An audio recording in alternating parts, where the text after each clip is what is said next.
एक शाम प्राची टीवी पर सीरियल देख रही होती है, तभी उसकी सास वहां आती है।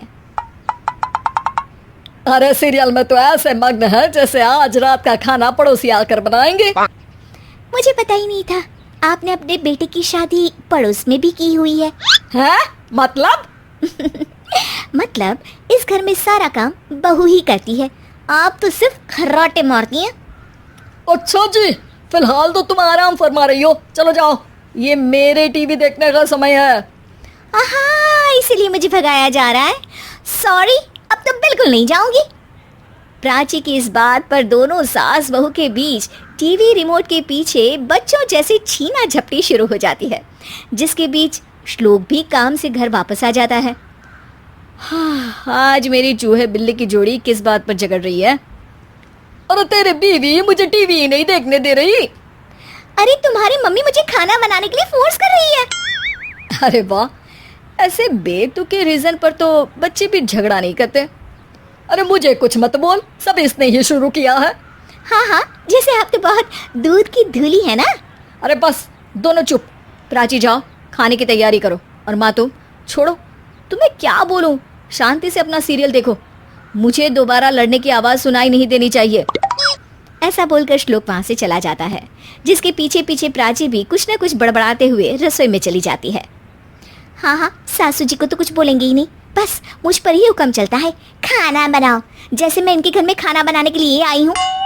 इसी तरह शाम बीतती है और रात को श्लोक और प्राची की सास खाना खाकर सोने चले जाते हैं, लेकिन प्राची गुस्से में कुछ खाए बिना काम में ही लगी रहती है। इस घर में किसी को घंटा फिक्र नहीं पड़ता, मैं खाऊं या भूखी रहूं। प्राची कुछ देर के लिए रसोई से बाहर जाती है और जैसे ही वापस आती है तो वहां दूध का भरा ग्लास देखकर हैरान रह जाती है। फिक्र पूरी है, बस दिखाना नहीं है।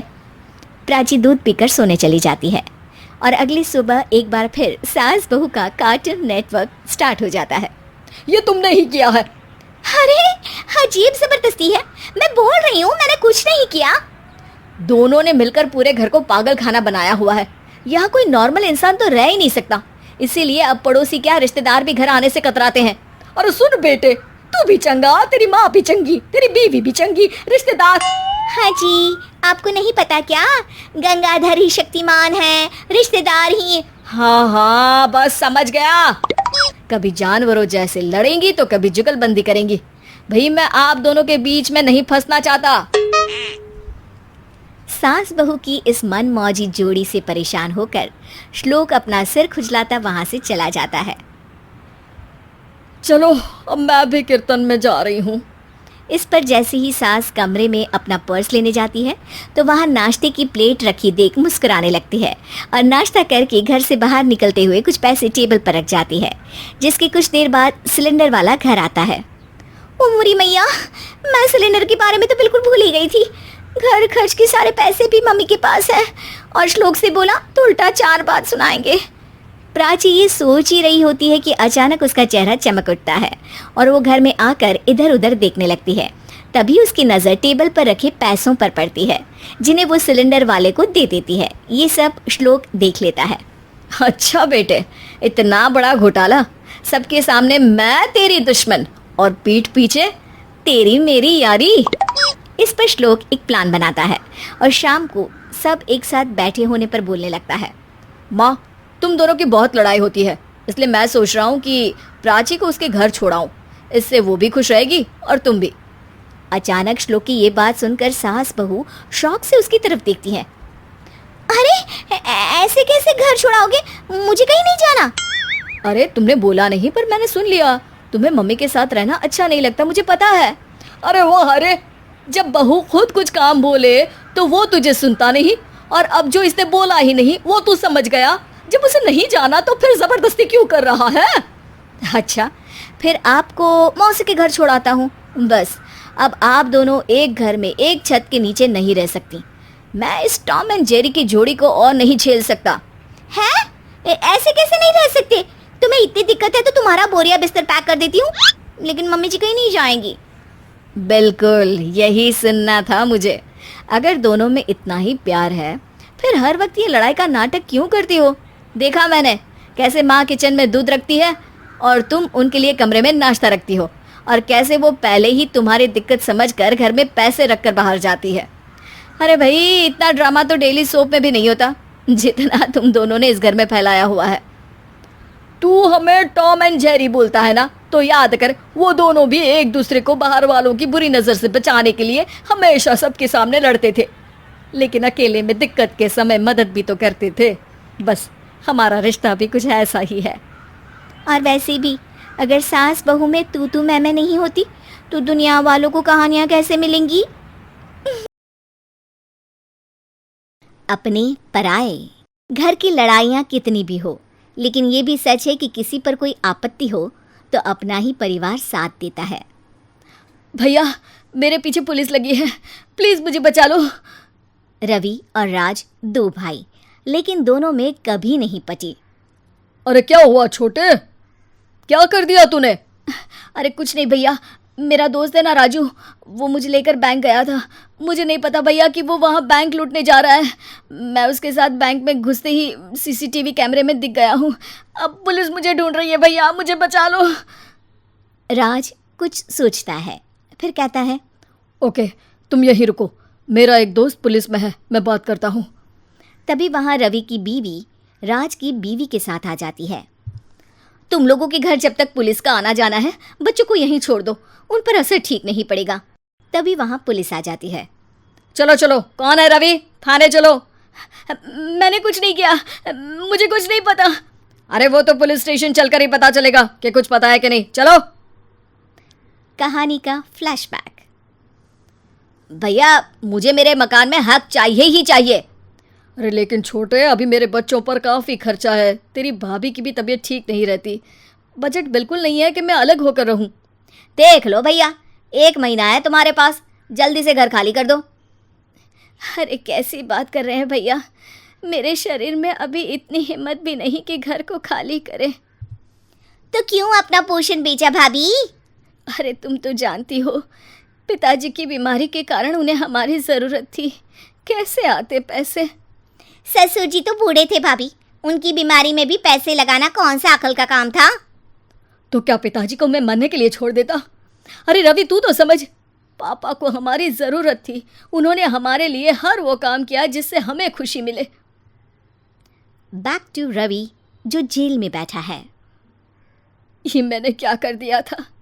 मैं ना पिता का हुआ ना ही भैया का, मेरे साथ जो हो रहा है ठीक ही हो रहा है। तभी वहाँ पुलिस वाला आता है।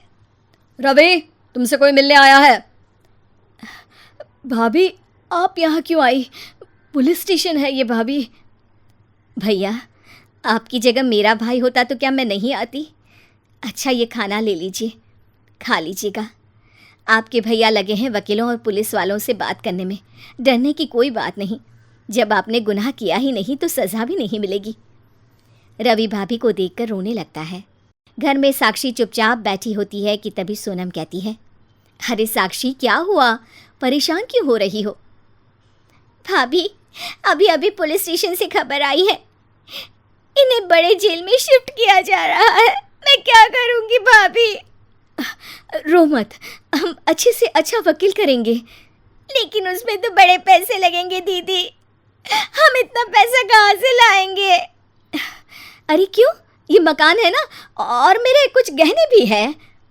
साक्षी की आंखों में पानी आ जाता है। पर दीदी, ये तो आप और भैया की मेहनत की कमाई है।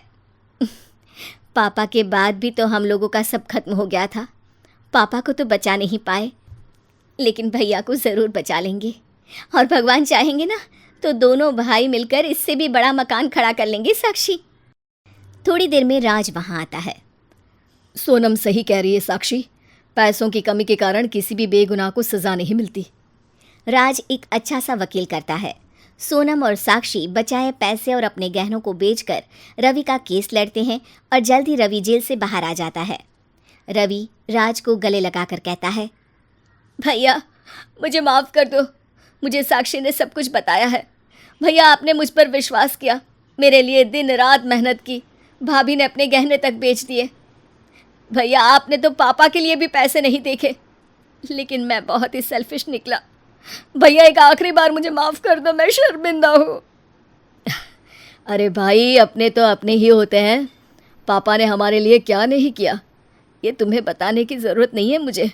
और फिर तू तो मेरा भाई है, पैसे से बढ़कर रिश्ते होते हैं भाई। पीले दांत वाली बहू।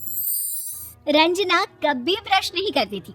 उसे कितनी बार उसके माँ बाप ने डांटा, लेकिन उसका कोई असर उस पर होता ही नहीं था, जिस कारण से उसके दांत पीले पीले हो जाते हैं। शादी के बाद। अरे बहू, वैसे तो तुझ में कोई कमी नहीं है, पर तेरे दांत इतने पीले कैसे हैं बेटा? कैसे है मतलब? कोई सर्जरी थोड़ी ना कराई है। वो तो क्या नाम, मैं ब्रश नहीं करती थी तो पीले हो गए। अब क्या करूं?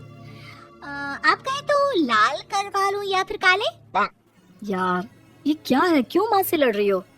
लड़ रही हूँ?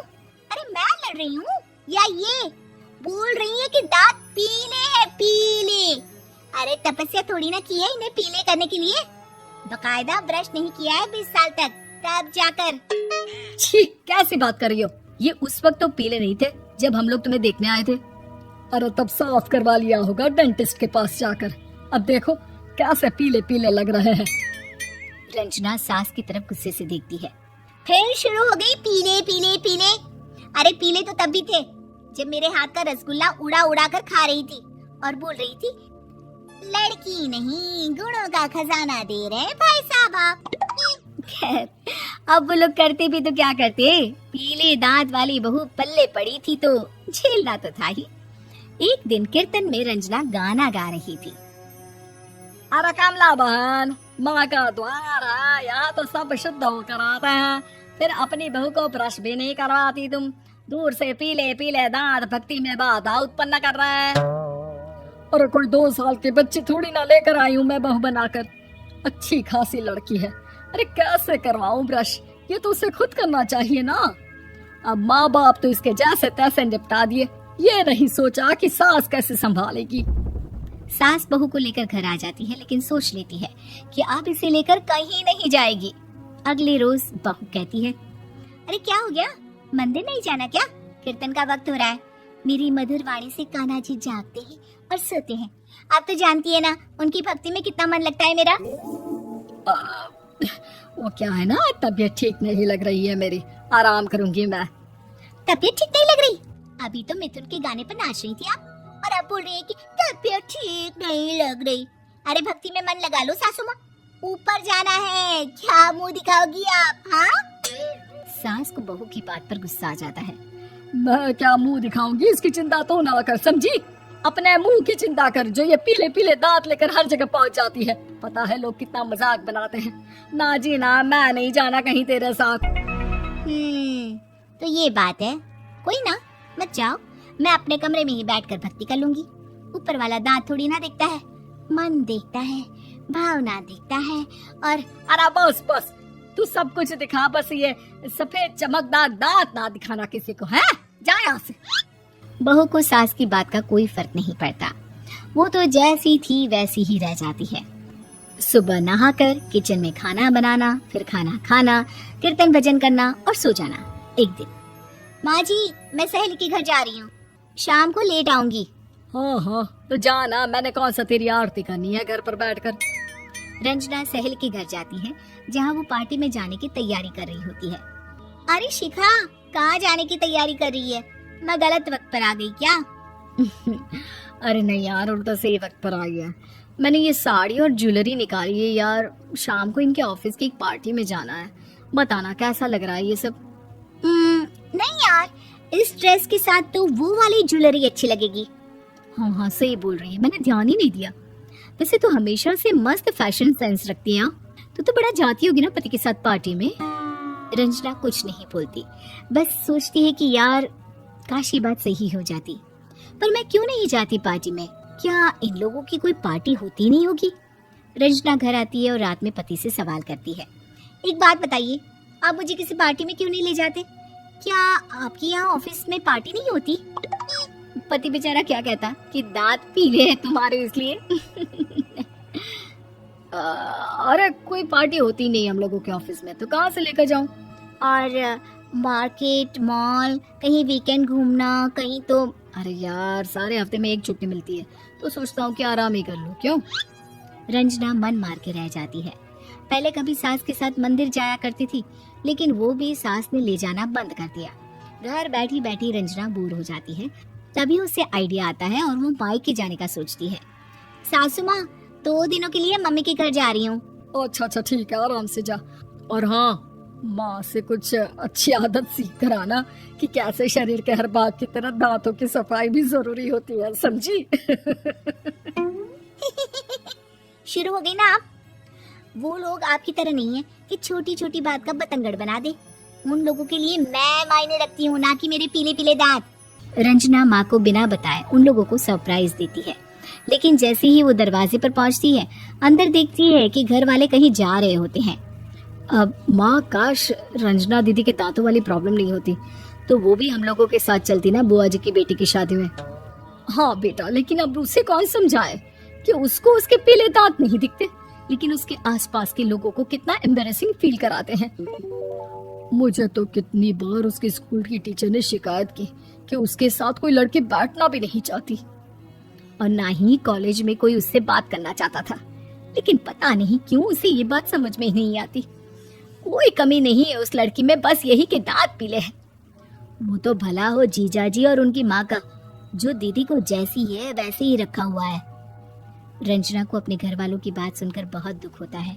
वो सोचती है कि वो क्या करे, लेकिन फिर वो सीधा डेंटिस्ट के पास जाती है, अपने दांत चमकाती है और कसम खाती है कि वो रोज ब्रश करेगी। अरे क्या हो गया? तुम तो 2 दिनों के लिए गई थी ना। पर कोई ना, अच्छा है, चलो आ गई तो।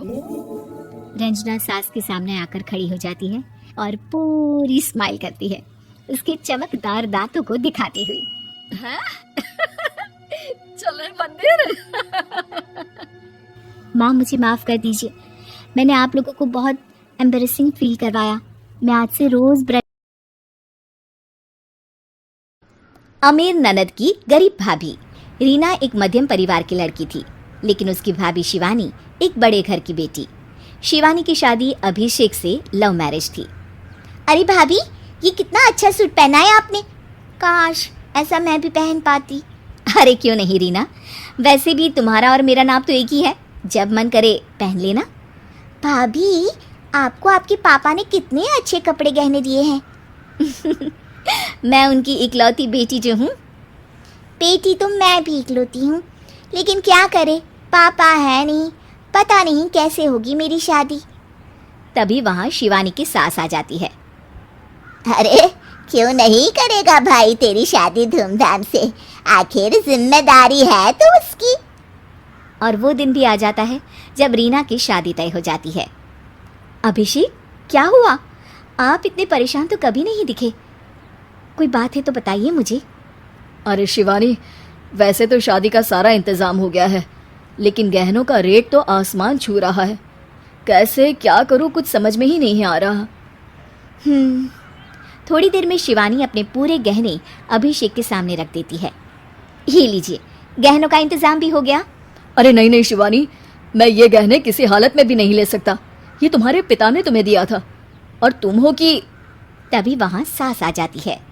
अरे तो क्या हुआ, इसकी तो हो गई ना शादी, अब किसे दिखाने हैं इसने गहने। सास गहनों का डिब्बा शिवानी के हाथ से लेकर वहाँ से चली जाती है। रीना की शादी धूमधाम से होती है और अब वो बड़े घर की बहू बन जाती है। वहीं रीना की शादी के बाद शिवानी और अभिषेक उसकी शादी के कर्जों से डूब जाते हैं। मैं सोच रही हूँ नौकरी करनी शुरू कर दूँ, वैसे भी पढ़ी लिखी हूँ, आपकी थोड़ी मदद भी हो जाएगी। वैसे शिवानी, कुछ दिन कर लो तो अच्छा ही होगा, क्योंकि ज़रूरत भी है। अब शिवानी भी नौकरी करने लगती है और घर खर्चे में अभिषेक का हाथ बटाती है। एक दिन शिवानी, रीना का फोन आया था, कह रही थी कि आने वाले त्योहार में उसके ससुराल जाना है। ठीक है माँ। अरे ठीक तो है, लेकिन एक काम कर लेना, उसके सास ससुर से लेकर पूरे खानदान के कपड़े मिठाइयाँ सब ले आना, और हो सके तो रीना के लिए छोटे से कान में पहनने के बूंदे भी। और क्या है ना, शादी में उसे सारी बड़ी बड़ी कान की ज्वेलरी दी थी, घर में पहनने के लिए तो उसके पास कुछ भी नहीं है। शिवानी सोच में पड़ जाती है कि वो क्या करे, क्योंकि कर्जों और घर के खर्चों के बाद तो पैसे बचते ही नहीं थे। शिवानी फिर अपने पिता को फ़ोन करती है और उनसे पैसे मांगती है। देखो शिवानी, मैंने तुम्हें शादी के वक्त ही मना किया था कि ऐसे घर में शादी करनी ही नहीं चाहिए। अरे अभिषेक को शर्म आनी चाहिए जो ससुराल से पैसे मंगवा रहा है। शिवानी को पिता की बात पर गुस्सा आ जाता है। आप मेरे पिताजी हैं और मैं परेशान थी इसलिए आपसे मदद की उम्मीद की पापा। अभिषेक को तो पता भी नहीं है कि मैंने आपसे पैसे मांगे हैं। शिवानी सोचती है कि वो अभिषेक से बात करे, लेकिन फिर उसे लगता है कि वो टेंशन ले लेगा। तभी शिवानी की नज़र हाथ के कंगन पर पड़ती है। सीधे बाजार जाती है और उसे बेचकर ननद के घर ले जाने का सारा सामान लेकर आती है और सास के सामने रख देती है। हाँ ठीक है, लेकिन फल थोड़े और अच्छी क्वालिटी के होने चाहिए थे। शिवानी कुछ नहीं कहती, वहाँ से चली जाती है। एक दिन शिवानी, रीना का फोन आया था, बहुत रो रही थी। क्यों माँ, क्या हुआ? सब ठीक तो है ना उसके ससुराल में? अरे तूने तो उसकी नाक ही कटवा दी। अब मैंने क्या कर दिया माँ? कह रही थी कि बड़े घर की बहू है भाभी, जो कपड़े दिए वो ब्रांडेड भी नहीं थे। तू तो जानती है ना उन लोगों का पहनावा कितना अच्छा है। तू तो मेरी बेटी का भला कभी सोचती नहीं। हाय भगवान, अरे बड़े घर की बहू है इसी बात की जलन है ना तुझे, लेकिन याद रख मेरी बेटी का सोचने के लिए भगवान है। तुम लोग कभी उसका बुरा नहीं कर पाओगे। अब शिवानी के मन में सवाल था कि क्या ईश्वर सिर्फ रीना के साथ है, उसके साथ नहीं? लेकिन उसे सुकून था कि वो अभिषेक के साथ उसकी जिम्मेदारियों को निभाने में बराबरी की हकदार है। शिवानी वहाँ से चली जाती है। वो सास से कुछ नहीं कहती, क्योंकि अमीर घर की बहू बनकर रीना को भले ही सुकून ना हो, लेकिन गरीब घर की बहू बनकर शिवानी खुश है, क्योंकि खुशी पैसों से नहीं परिस्थितियों पर निर्भर। लॉकडाउन से पहले गीता के घर का नज़ारा कुछ ऐसा था कि रोहन ऑफिस जाता था और शिविन स्कूल। जिनके घर से जाने के बाद गीता काम खत्म करके बाकी समय आराम करती थी। लेकिन लॉकडाउन के बाद ऑफिस और स्कूल घर में ही खुल गए और इससे गीता का हाल वो तो आपको देखने में ही मजा आएगा। शिविन, ओ शिविन, महाराज उठने के लिए क्या 21 तोपों की सलामी लेंगे? अरे बिस्तर से बाहर निकल, ऑनलाइन क्लास स्टार्ट होने वाली है। अरे तुम भी हद करती हो, स्पीकर की तरह चिल्लाने की क्या जरूरत है? दिख नहीं रहा मेरी कॉन्फ्रेंस चल रही है। अब कैमरा और स्पीकर ऑन कर रहा हूँ, मुझे कोई शोर नहीं चाहिए। इस पर जैसे ही रोहन लैपटॉप का कैमरा और स्पीकर ऑन करता है, तभी कुकर की सीटी बजती है। करा लो अब इसे चुप। लॉकडाउन नहीं हुआ, मेरी मौत का फरमान जारी हो गया। दोनों बाप बेटे ने नाक में दम किया हुआ है। ऐसा बोलकर गीता वहां से शिविन के कमरे में पहुंच जाती है, जहां शिविन अभी भी सो रहा होता है। ओ आलसी, अब अगर 5 मिनट में नहीं उठाना तो आज तेरा गेम और यूट्यूब कैंसिल। माँ की बात सुनकर शिविन बिना 1 मिनट गंवाए उठ खड़ा होता है। उठ गया, अभी नहाकर भी आता हूँ। ये नाटक कहीं और, मुंह पर गीला कपड़ा मार और पढ़ने बैठ। शिविन की ऑनलाइन क्लास स्टार्ट हो जाती है, जिस पर गीता उसे वहां बिठाकर रसोई में चली जाती है। थोड़ी देर में उसे कमरे से कुछ आवाज सुनाई देती है, जिसे सुनकर वो कमरे में वापस आती है। हाय राम, तुझे क्लास अटेंड करने के लिए बोला था, कैमरा ऑफ करके बिस्तर पर नाचने के लिए नहीं बोला था। मम्मी मुझे कुछ समझ नहीं आ रहा, आप बाद में पढ़ा देना ना, वैसे भी अटेंडेंस तो लगी गई है। हाँ बेटा, जरूर बन जा, तू अभी से हम सबका बाप बन जा। अरे नहीं मतलब कहाँ से लाते हो इतना दिमाग, और पढ़ाई करते हुए ये चला कहाँ जाता है? नाइस क्वेश्चन, दिमाग से पूछकर बता दूंगा। शिविन की बातों से परेशान होकर गीता उसे मारने के लिए जैसे ही आगे बढ़ती है, तभी वो कमरे से बाहर भाग जाता है। अब शिविन आगे आगे और गीता हाथ में चप्पल पकड़े उसके पीछे पीछे पूरे घर में दोनों घूम रहे होते हैं। इसी बीच वो रोहन के पास पहुंच जाता है और शिविन को मारने वाली चप्पल रोहन के लैपटॉप पर जाकर गिरती है। ओए माँ! मम्मी, अब पापा को चप्पल मार रही हो? वो आज तक के रिपोर्टर, चुपचाप जाकर क्लास अटेंड कर ले, नहीं तो अगली तेरे पीछे लगेगी। इस पर शिविन वहां से चला जाता है, जिसके बाद रोहन गीता से कहता है, इस सर्कस के लिए कुछ बोलना चाहोगी? अरे क्या करूं, जब से तुम दोनों घर में रहने लगे हो घर अपने आप ही सर्कस बन गया है और मैं तुम्हारी नौकर। कभी बेटी को संभालो तो कभी बाप के नखरे उठाओ। इन्हीं सब उथल पुथल में दिन बीतते रहते हैं, जिसमें हर रोज घर के अंदर कुछ नया सियप्पा खड़ा मिलता है, जो ज्यादातर शिविन और रोहन की ऑनलाइन स्कूल और ऑफिस से रिलेटेड ही होता है। एक सुबह, शिविन चल उठ, आज की क्लास जल्दी है। कैमरा ऑफ करके आप अटेंड कर लो। अरे ऐसे छित्तर पड़ेंगे, दादी नानी सब एक साथ याद आ जाएंगी। गीता की लाख मशक्कतों के बाद क्लास तो खत्म हो जाती है, लेकिन उसके बाद शिविन फोन इस्तेमाल करते हुए इंस्टाग्राम रील बनाने लगता है। रसोड़े में कौन था? तुम थी, मैं थी, कौन था? कौन था? हाँ, मैं गरीब हूँ। अरे ओ गरीब के बेटे, आजा, मैं बनाती हूँ तुझे गरीब। मैं बताती हूँ रसोड़े में कौन था। पढ़ाई करने बोलो तो इनकी माँ मर जाती है, और ये पागलपंतियाँ जितनी मर्जी करा लो। गीता शिविन को डांट रही होती है, तभी रोहन बीच में बोल पड़ता है। अरे बच्चा ही तो है, इतना गुस्सा क्यों कर रही हो? बेटे का साथ देने की इसी एक कोशिश में अब शिविन के साथ साथ रोहन भी गीता के गुस्से की सूली पर चढ़ जाता है। अगर बेटे पर इतना ही प्यार आ रहा है तो इसे क्लास अटेंड क्यों नहीं कराते, इसका होमवर्क क्यों नहीं कराते? उस समय तो बहुत जल्दी मीटिंग आ जाती है, वो काम मैं करूं और यहाँ इस बेफिजुली की चीज में तरफदारी करके बन जाओ महान। हे भगवान, कोई तो इनके ऑफिस और स्कूल खुलवाओ, मैं इन्हें और घर में नहीं सह सकती। अरे कुछ और मांग लेती, क्योंकि तुम्हारी ये विश इस साल तो पूरी होने से रही, कोरोना। हाय, नास पीटे ने जिंदगी ही बर्बाद कर दी। खाए कोई पचाए कोई, कल मुझे चुन चुन कर सबको मेरी बद्दुआ लगेगी। उन्होंने दुनिया का और इन बाप बेटे दोनों ने मेरा जीना मुश्किल कर दिया। गीता वहां से चली जाती है, जिसके बाद रोहन शिविन से कहता है, अरे तुम्हारी मम्मी इतनी भड़की हुई क्यों है? आपकी वजह से पूरा समय घर में रहते हो और उस पर कोई काम कराने की जगह बस ऑर्डर देते रहते हो। अच्छा बेटे, सारा इल्जाम मुझ पर, पूरा दिन तो वो तुम पर ही चिल्लाती है। हाँ, मतलब दोनों का 50-50 है, कुछ करना पड़ेगा। वो कहते ना, make the best out of worst. I have an idea. वैसे तुम्हारी माँ सही कहती है, बहुत जुबान चलाने लगे हो, कम बोला करो। अगली सुबह रोहन और शिविन अपनी गलती को सुधारने के लिए गीता के उठने से पहले घर का आधा काम खत्म कर देते हैं, जिसे देखकर गीता खुश हो जाती है और फिर बाकी बचा काम वो तीनों मिलकर पूरा कर लेते हैं। जिसके बाद अब वो सब मिल बांट कर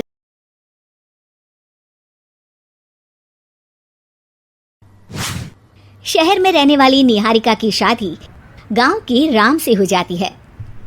निहारिका को ज्यादा किसी चीज का शौक नहीं होता, जिस वजह से वो ससुराल में खुशी से रह रही होती है, लेकिन गोलगप्पों का प्यार सबको बहुत परेशान करता है। देखो जी, हमारी शादी को ना 1 हफ्ता हो गया और मुझे गोलगप्पे खाए हुए पूरे 7 दिन बीत गए। इतने लंबे समय तक अपने गोलगप्पों के बिना मैं आज तक नहीं रही। ओहो, आई बड़ी गोलगप्पे खाने वाली। हुक्म तो ऐसे चला रही है जैसे तेरे पापा ने हमें यहाँ कोई दुकान खोल कर दी हो। बेटी तो दी है ना, अब उसे थोड़े गोलगप्पे तो आप भी खिला सकते हैं ना। अरे देखो तो जरा, नास पीटे गोलगप्पों के पीछे कैसे कैंची की जैसी जुबान चल रही है इसकी। देखिए मम्मी जी, आप भले मुझे कुछ भी बोलिए, लेकिन अपने गोलगप्पों के लिए मैं कुछ नहीं सुन सकती। हाँ, अरे मैं तुम्हें गोलगप्पे खिला दूंगा, थोड़ा सब्र तो करो। पिछले 7 दिनों से सब्र ही तो कर रही हो ना। अरे गोलगप्पे ही तो है, इतना बेचैन क्यों हो रही हो? आ जाएंगे। सुनो जी, हम लड़कियां पति के बिना रह सकती हैं, पर गोलगप्पों के बिना नहीं, कभी नहीं। वो मेरा पहला और आखिरी प्यार है।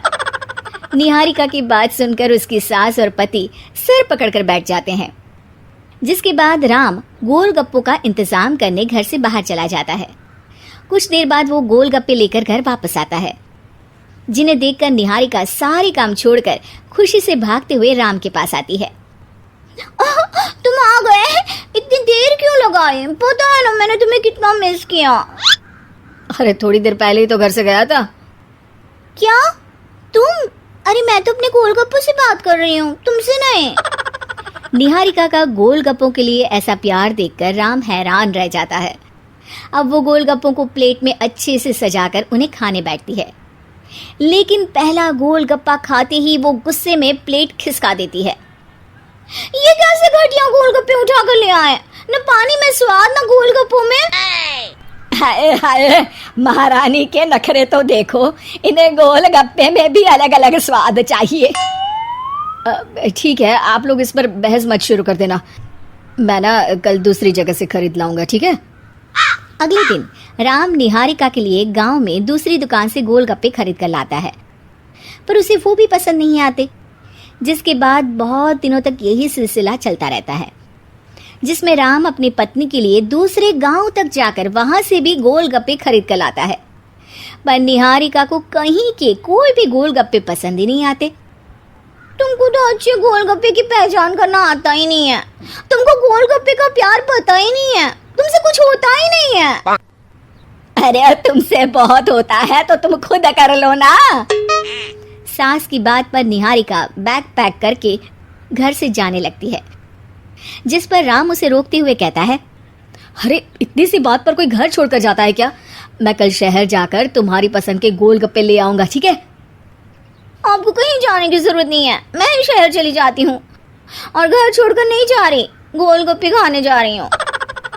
ये कहकर निहारिका शहर में अपने पापा के घर चली जाती है, जहाँ पर वो सुबह के नाश्ते से लेकर रात के खाने तक में मन और पेट भर कर गोलगप्पे खाती रहती है, जिससे उसकी तबीयत खराब हो जाती है और उसे अस्पताल में एडमिट करना पड़ता है। फूड पॉइजनिंग है, जंक फूड बिल्कुल बंद करना होगा। लो, बहुत गोलगप्पे करती रहती थी, कर दिया ना गोलगप्पे ने बीमार, और खाओ अब। माँ, इसके बारे में हम घर जाकर बात करेंगे। कुछ दिनों में निहारिका ठीक होकर अपने ससुराल वापस आ जाती है, जिस पर एक बार फिर सास बहू की नोकझोंक शुरू हो जाती है। अब थोड़े दिन अपने प्यार से दूर रहना, नहीं तो इस बार सीधा भगवान के घर पहुंच जाओगी। इस बार सास की बात का कोई जवाब दिए बिना निहारिका अपने कमरे में चली जाती है। बीमार होने की वजह से निहारिका गोलगप्पे तो खा नहीं पाती, लेकिन अभी भी उसके मन में हर वक्त उन्हीं के ख्याल चलते रहते हैं।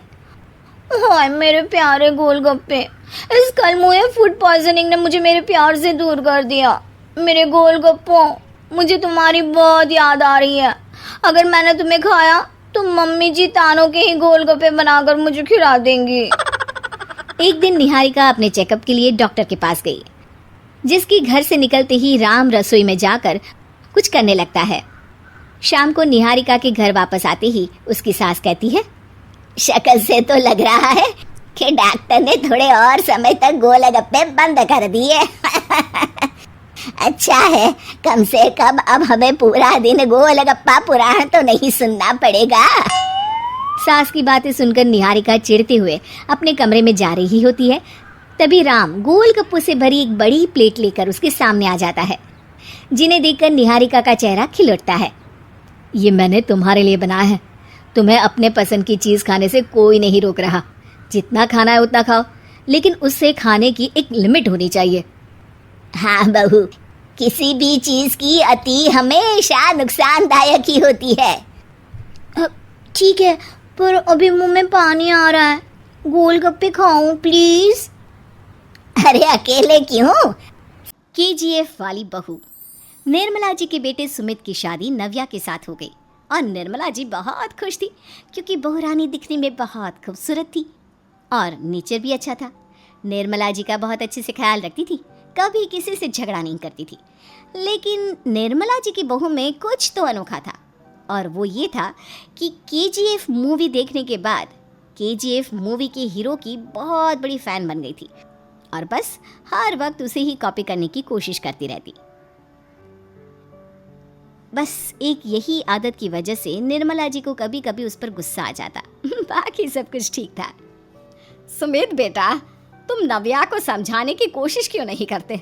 अरे बार बार केजीएफ के हीरो की तरह भेस बदल कर घूमती रहती है कॉलोनी में, सब देख देख कर हंसते हैं। क्या करूं मम्मी, मैंने उसे कई बार कहा कि बहू हो, बहू की तरह रहा करो, लेकिन उसके सर पर तो केजीएफ का भूत सवार है, किसी की सुनती ही नहीं। ठीक है बेटा, तो ऑफिस जा, मैं एक बार और उससे बात करने की कोशिश करती हूँ। थोड़ी देर के बाद नव्या अपने कमरे से निकलकर बाहर आती है। अरे बहू, ये क्या, तुम फिर से केजीएफ की एक्टर बन गई? मम्मी जी, आपको पता है ना, मैं उसकी पर्सनालिटी से बहुत इम्प्रेस्ड हूँ और मेरी फेवरेट मूवी है ये। जानती हैं, मैंने तो सारे डायलॉग्स भी रट कर रख लिए हैं। अरे बेटा, लेकिन थोड़ा बहुत समाज की भी तो परवाह करनी पड़ती है ना। तुम इस तरह घूमती हो, सब लोग क्या सोचते होंगे, थोड़ा तो डरा करो। मम्मी जी, डर होना चाहिए और दिल में होना चाहिए। वो अपन के नहीं, सामने वाले के दिल में होना चाहिए। अरे यार, तुम फिर से केजीएफ के डायलॉग मारने लगी। अरे पता नहीं कब समझोगी। डोंट वरी मम्मी जी, मैं अभी आपके लिए गर्मा गर्म कॉफ़ी बना कर लाती हूँ। उसके बाद आपकी सारी टेंशन रफू चक्कर हो जाएगी। कुछ दिनों के बाद। नव्या, नव्या कहाँ हो तुम? मैं यहाँ हूँ। अरे क्यों इस तरह केजीएफ का हीरो बनकर घूम रही हो? कभी तो मेरी बीवी बनकर रह लिया करो। छोड़ो ना सुमित। अच्छा बताओ, मुझे आवाज़ किस लिए दे रहे थे? क्या बताऊँ यार, मेरे बॉस ने मुझे इतना काम दे दिया ना, पूरी तरह से परेशान हो गया हूँ।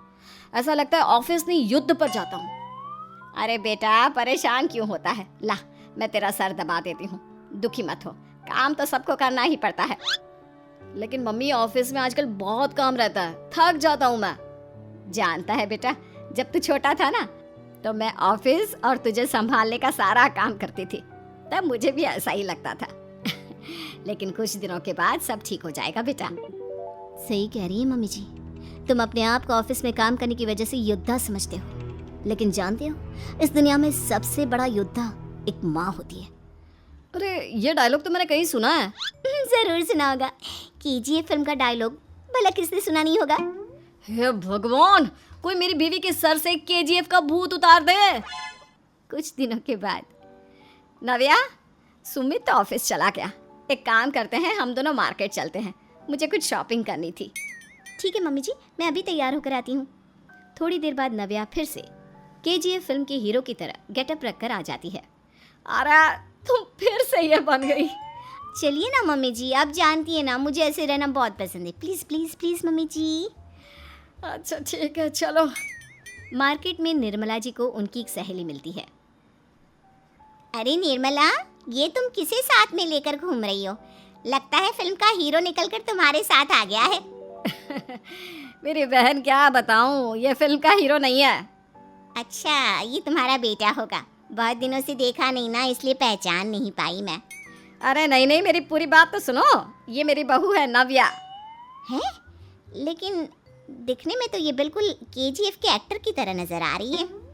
हाँ, वो क्या है ना, इसे इसी तरह रहना पसंद है।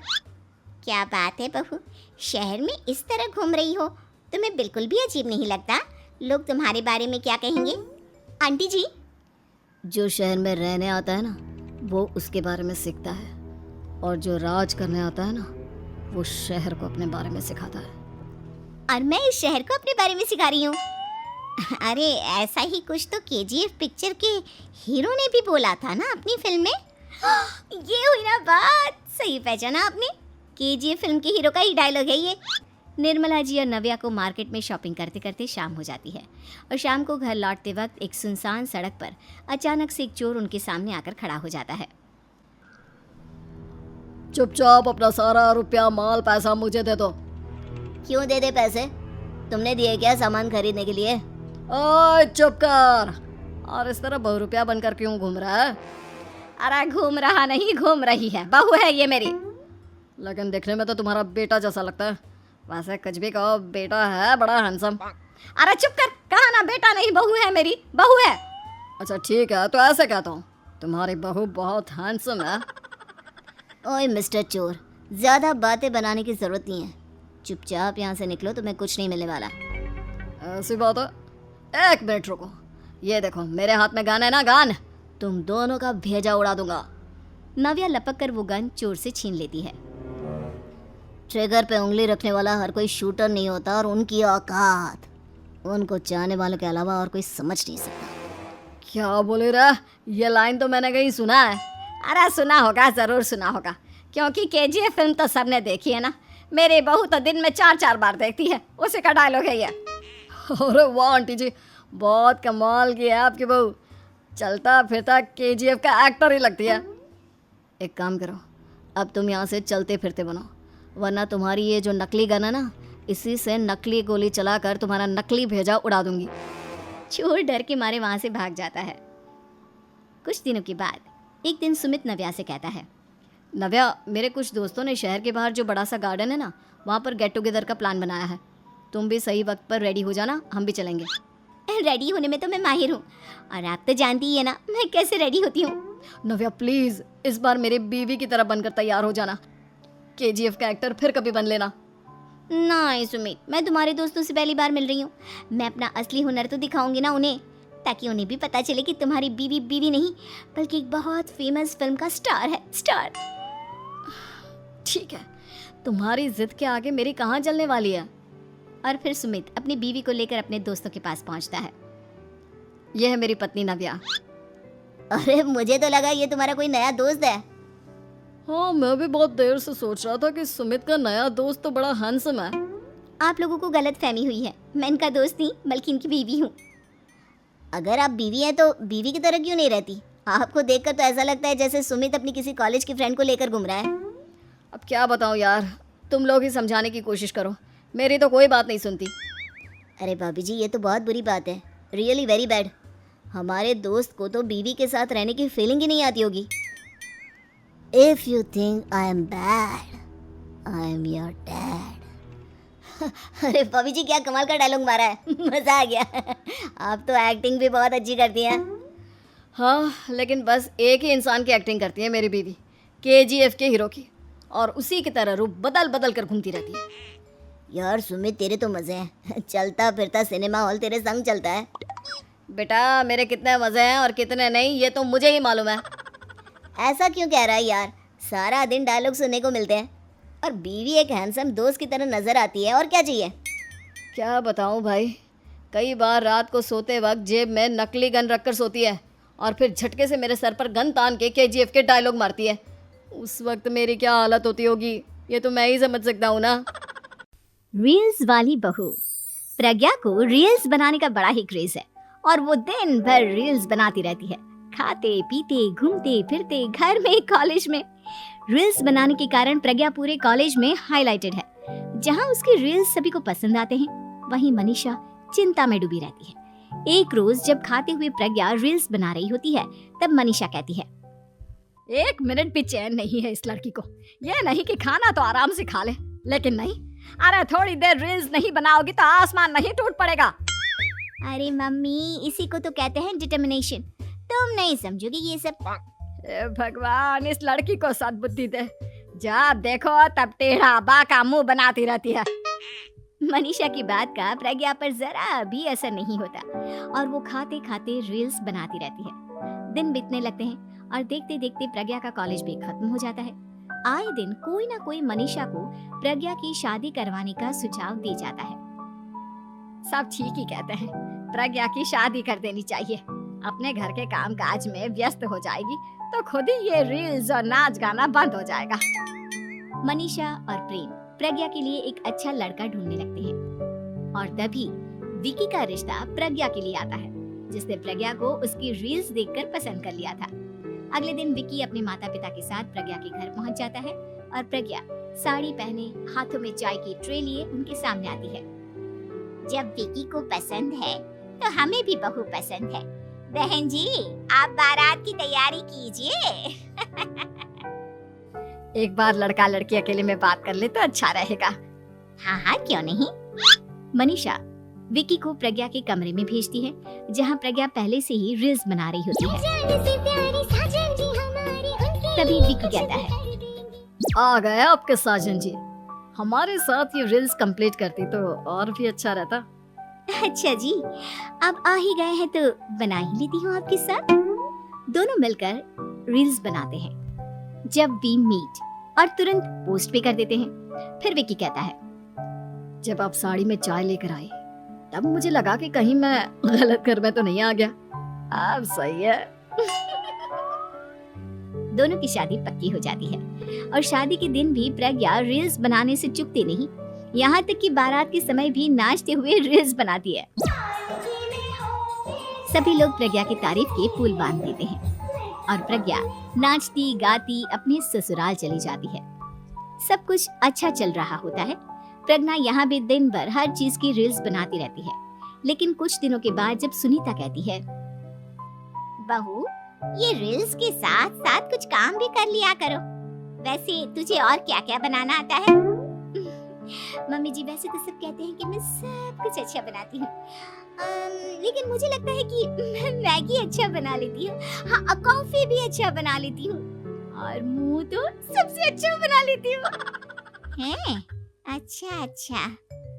सुनीता अपना माथा पकड़ लेती है और कहती है, बहू, कुछ खाना बनाना भी सीख लेती। मम्मी जी, मैं लंबी प्लानिंग कर रही हूँ। जल्दी ही मैं इतनी फेमस हो जाऊंगी कि मुझे पैसे मिलने लगेंगे। हम दोनों सास बहू राज करेंगे, राज नौकर काम करेंगे, और लोगों की तो लाइन लगेगी हमसे मिलने के लिए। तेरा दिमाग खराब हो गया है क्या बहू? हंसी मजाक तक ठीक है, लेकिन इस तरह घर नहीं चलते। जितना जल्दी हो इस घर के तौर तरीकों को सीख लो। प्रज्ञा मुंह घुमाकर चली जाती है और तुरंत उसी वक्त एक रील बनाती है। ये देख सुनीता का गुस्सा 7वें आसमान पर चला जाता है और विक्की के घर आती ही सुनीता उसे सब कुछ बताती है। विक्की भी अब प्रज्ञा की इन हरकतों से परेशान हो जाता है। तुम टेंशन मत लो मम्मा, मैं देख लूंगा। विक्की कमरे में जाता है तो देखता है कि प्रज्ञा रील्स बना रही है। विक्की बड़े ही प्यार से प्रज्ञा से कहता है, प्रज्ञा, इन सब के लिए मैं तुम्हें मना नहीं कर रहा हूँ, लेकिन फिर भी हर वक्त तो ये अच्छा नहीं लगता ना। समझने की कोशिश करो, मुझे भी तुम्हारा थोड़ा वक्त चाहिए। मैं जब ऑफिस से आता हूँ तो मुझे समय देने की जगह इसी में लगे रहते हो। तुम ज्यादा ही सोच रहे हो। तुम भी मेरे साथ रील्स बनाओ ना, तुम्हें भी बहुत अच्छा लगेगा। तुम्हें इज्जत से कोई बात समझ में नहीं आती क्या? दिमाग खराब हो गया है तुम्हारा इस चकाचौंध से। अगर तुमने अपना रवैया नहीं बदला तो मैं तुमसे दूर चला जाऊंगा। तुम ही रिश्ता लेकर आए थे, मुझे लड़कों की कमी नहीं थी और ना आज है। विक्की दरवाजा पटककर चला जाता है। धीरे धीरे विक्की प्रज्ञा से दूर होता जाता है। एक रोज मनीषा प्रज्ञा के ससुराल उससे मिलने जाती है। तब सुनीता उससे कहती है, बहन जी, अब आई हैं तो कुछ दिन यहाँ रहकर जाइएगा, आप ही का घर है। हाँ मम्मी, बहुत दिन हो गए तुम्हारे साथ एक भी रील नहीं बनाई मैंने। प्रज्ञा तुरंत अपने फोन में रील्स ऑन कर लेती है। ये सब मुझसे नहीं होता। तेरा ये भूत अभी तक नहीं उतरा क्या? बहन जी, आप कुछ कहती नहीं क्या इसे? जब आप ही कुछ नहीं कर पाई तो मैं कर ही क्या सकती हूँ। सास तो वैसी ही बदनाम है। शाम को घर की लाइट चली जाती है और मनीषा प्रज्ञा से कहती है, मेरे घुटनों में बहुत दर्द हो रहा है, तू लाइट का कुछ इंतजाम करना बेटा। अच्छा, कैंडल जला देती हूँ मम्मा। प्रज्ञा गाते हुए कैंडल जलाती है और खिड़की के पर्दे के पास रख देती है। मनीषा, जिसे बहुत दर्द हो रहा है, वो सो जाती है और प्रज्ञा हमेशा की तरह अपने रील्स में लग जाती है। उधर कैंडल की वजह से पर्दा आग पकड़ लेता है और मनीषा के कमरे में आग लग जाती है। बचाओ, कोई है, बचाओ! सभी भागते हैं और विक्की कमरे की आग बुझाने में लग जाता है, लेकिन तब तक मनीषा आधी जल चुकी थी। मनीषा की हालत देख प्रज्ञा रोने लगती है। विक्की मनीषा को तुरंत हॉस्पिटल ले जाता है और उसे एडमिट कराता है। विक्की प्रज्ञा से कहता है, देख लिया ना, तुम्हारे इस नाच गाने की वजह से आज तुम्हारी माँ की जान जाते जाते रह गई। अब पता नहीं तुम और क्या चाहती हो। उधर डॉक्टर कहते हैं, इनकी हालत बहुत नाजुक है, आधे से ज्यादा जल चुकी है। प्रज्ञा रोती हुई मंदिर में जाती है और भगवान के आगे जाकर कहती है, भगवान, मेरी माँ को ठीक कर दो। मैं कसम खाती हूँ, हाथ से ये रील्स बनाना छोड़ दूंगी। बस मुझे मेरी माँ वापस मिल जाए। 2 दिन बीत जाते हैं और मनीषा खतरे से बाहर आ जाती है। पेशेंट अब ठीक है, आप लोग उनसे मिल सकते हो। सब कोई मनीषा से मिलता है और प्रज्ञा सबके सामने अपना फोन तोड़ देती है। मुझे माफ कर दो मम्मा, मैंने तुम लोगों की बातों को नजरअंदाज किया।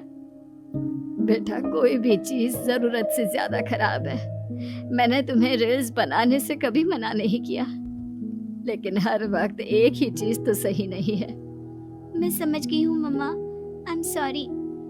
प्रज्ञा उस दिन से रील्स बनाना छोड़ देती है और अपने पराए।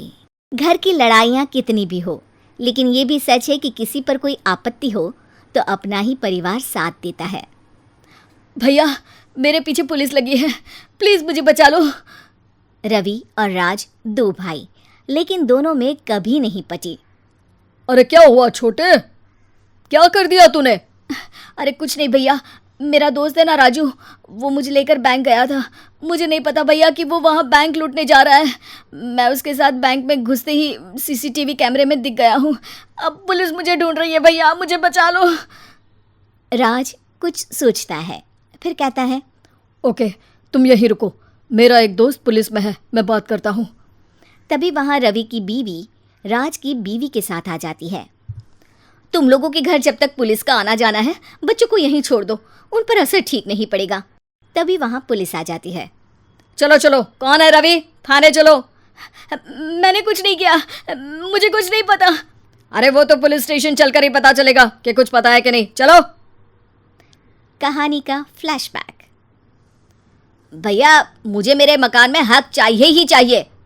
अरे लेकिन छोटे, अभी मेरे बच्चों पर काफ़ी खर्चा है, तेरी भाभी की भी तबीयत ठीक नहीं रहती, बजट बिल्कुल नहीं है कि मैं अलग होकर रहूं। देख लो भैया, 1 महीना है तुम्हारे पास, जल्दी से घर खाली कर दो। अरे कैसी बात कर रहे हैं भैया, मेरे शरीर में अभी इतनी हिम्मत भी नहीं कि घर को खाली करें। तो क्यों अपना पोषण बेचा भाभी? अरे तुम तो जानती हो, पिताजी की बीमारी के कारण उन्हें हमारी ज़रूरत थी, कैसे आते पैसे। ससुर जी तो बूढ़े थे भाभी, उनकी बीमारी में भी पैसे लगाना कौन सा अकल का काम था? तो क्या पिताजी को मैं मरने के लिए छोड़ देता? अरे रवि तू तो समझ, पापा को हमारी ज़रूरत थी, उन्होंने हमारे लिए हर वो काम किया जिससे हमें खुशी मिले। बैक टू रवि जो जेल में बैठा है। ये मैंने क्या कर दिया था? मैं ना पिता का हुआ ना ही भैया का। मेरे साथ जो हो रहा है ठीक ही हो रहा है। तभी वहाँ पुलिस वाला आता है। रवि तुमसे कोई मिलने आया है। भाभी आप यहाँ क्यों आई? पुलिस स्टेशन है ये भाभी। भैया आपकी जगह मेरा भाई होता तो क्या मैं नहीं आती? अच्छा ये खाना ले लीजिए, खा लीजिएगा। आपके भैया लगे हैं वकीलों और पुलिस वालों से बात करने में, डरने की कोई बात नहीं। जब आपने गुनाह किया ही नहीं तो सज़ा भी नहीं मिलेगी। रवि भाभी को देखकर रोने लगता है। घर में साक्षी चुपचाप बैठी होती है कि तभी सोनम कहती है, अरे साक्षी क्या हुआ, परेशान क्यों हो रही हो? भाभी अभी अभी पुलिस स्टेशन से खबर आई है, इन्हें बड़े जेल में शिफ्ट किया जा रहा है। मैं क्या करूंगी भाभी? रो मत, हम अच्छे से अच्छा वकील करेंगे। लेकिन उसमें तो बड़े पैसे लगेंगे दीदी, हम इतना पैसा कहाँ से लाएंगे? अरे क्यों, ये मकान है ना, और मेरे कुछ गहने भी हैं। साक्षी की आंखों में पानी आ जाता है। पर दीदी ये तो आप और भैया की मेहनत की कमाई है। पापा के बाद भी तो हम लोगों का सब खत्म हो गया था। पापा को तो बचा नहीं पाए, लेकिन भैया को ज़रूर बचा लेंगे, और भगवान चाहेंगे ना तो दोनों भाई मिलकर इससे भी बड़ा मकान खड़ा कर लेंगे। साक्षी। थोड़ी देर में राज वहाँ आता है। सोनम सही कह रही है साक्षी, पैसों की कमी के कारण किसी भी बेगुनाह को सज़ा नहीं मिलती। राज एक अच्छा सा वकील करता है। सोनम और साक्षी बचाए पैसे और अपने गहनों को बेचकर रवि का केस लड़ते हैं और जल्द ही रवि जेल से बाहर आ जाता है। रवि राज को गले लगाकर कहता है, भैया मुझे माफ़ कर दो, मुझे साक्षी ने सब कुछ बताया है। भैया आपने मुझ पर विश्वास किया, मेरे लिए दिन रात मेहनत की, भाभी ने अपने गहने तक बेच दिए। भैया आपने तो पापा के लिए भी पैसे नहीं देखे, लेकिन मैं बहुत ही सेल्फिश निकला। भैया एक आखिरी बार मुझे माफ़ कर दो, मैं शर्मिंदा हूँ। अरे भाई अपने तो अपने ही होते हैं, पापा ने हमारे लिए क्या नहीं किया ये तुम्हें बताने की ज़रूरत नहीं है मुझे। और फिर तू तो मेरा भाई है, पैसे से बढ़कर रिश्ते होते हैं भाई।